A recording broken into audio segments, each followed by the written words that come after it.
నమశివాయ. ఓం నమశివాయ. ఈరోజు ఒక పవిత్రమైన వస్తువు గురించి మాట్లాడుకుందాం. అదే ఈ రుద్రాక్ష గురించి మాట్లాడతాం.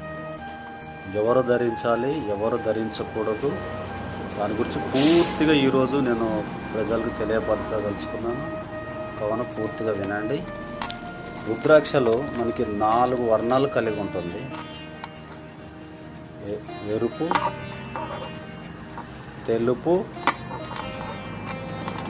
పసుపు కలరు, నలుపు. ఈ 4 వర్ణాలు ఎవరెవరు ధరించాలి? ఆడవాళ్ళు ధరించవచ్చా, పురుషులు ధరించవచ్చా, పిల్లలు ధరించవచ్చా? దాని గురించి పూర్తిగా ఈరోజు మీకు తెలియపరుస్తాను. ఈ 4 వారిలో ఫస్ట్గా ఈ తెల్లది బ్రాహ్మణ